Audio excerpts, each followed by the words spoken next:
Everyone, তো আজকে আমি বানাবো শীতের সবজি সব রকম ভাজা। তো তার জন্য আমি দেখো এখানে নিয়ে নিয়েছি সমস্ত রকম শীতের সবজি, যেমন ফুলকপি, গাজর, আলু, পেঁয়াজ কলি, ঠিক আছে। তো এগুলোই নিয়েছি আমি এখানে। আর তোমরা চাইলে এখানে বাঁধাকপিও অ্যাড করতে পারবে। তো দেখো এগুলোকে আমি এখন ভাজা করব। শীতের সবজি খেতে দারুণ টেস্টি, আর এইভাবে ভাজা করে খেলে তো দারুণ লাগে আমার।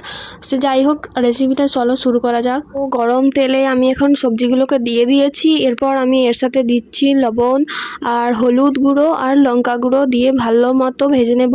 তো ভাজা হয়ে গেলে দেখো আমাদের এখানে এখন হলুদ হয়ে যাবে। আমি এটাকে ঢাকা দিয়ে ভেজেছি, তোমরাও এটা ঢাকা দিয়ে ভাজবে যাতে সেদ্ধটা ভালোভাবে হয়ে যায়। এই যে দেখো গাইস, তো আমার তো এখনই খেতে ইচ্ছে করছে। দেখো কত সুন্দর দেখাচ্ছে, তাই না? তো এবার দেখো আমাদের সেদ্ধ একদম হয়ে গেছে, আর এটা দেখতেও অনেকটা সুন্দর লাগছে। তো এখন আমি এটাকে নামিয়ে নেব, তাহলে আমাদের রেডি হয়ে যাবে। আর তোমরাও এইভাবে বাড়িতে বানিয়ে খেয়ে দেখবে, তারপর আমাকে কমেন্টে জানাবে অবশ্যই কেমন লাগলো। তো চলো আজকের ভিডিওটা এখানেই শেষ করে দিচ্ছি।